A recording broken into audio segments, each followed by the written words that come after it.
Now, what has happened just in the last couple of weeks to suddenly, perhaps for the first time, change that equation? And I think what has happened and why I have some optimism about 2018 is I think there's a tsunami.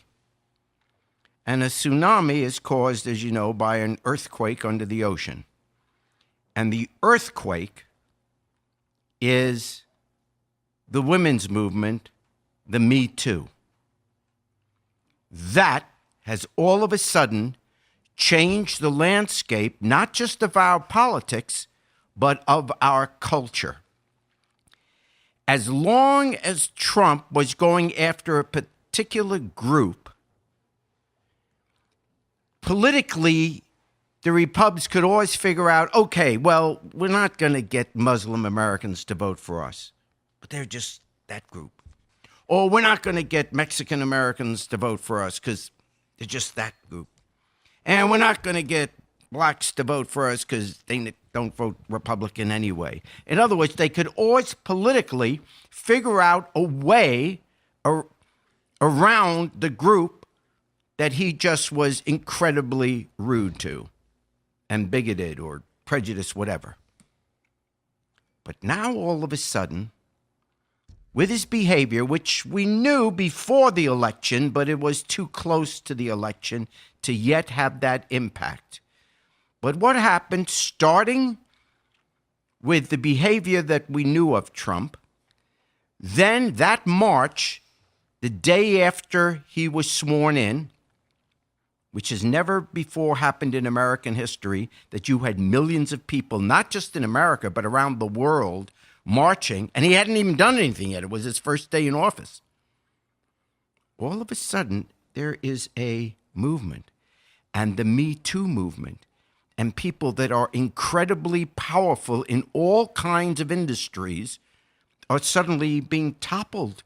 People that it was unthinkable that anything could happen to them. This is a movement.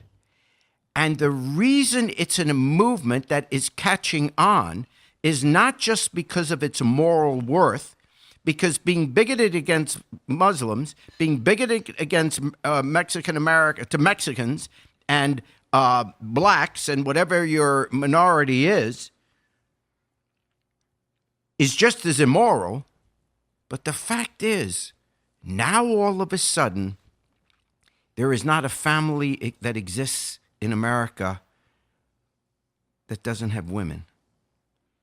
You had a mother, you had a sister, you had a wife, or over 50% of the population, you're a woman yourself. And all of a sudden, whoa, they've taken on, the Republicans have taken on the entire culture. The entire culture. And think about it. This is an issue that can't go away. I mean, you can't even imagine it. What, you think in 2 or 3 months, people are going to forget it and suddenly it's okay to slap a woman on the butt, grab her, say what you'd like to do to her, all this kind of stuff, this kind of behavior? We're never going back to that again. I mean, really, that can never happen again. No one's going to ever put up with it again. That door has been opened. And now the Republican Party has been branded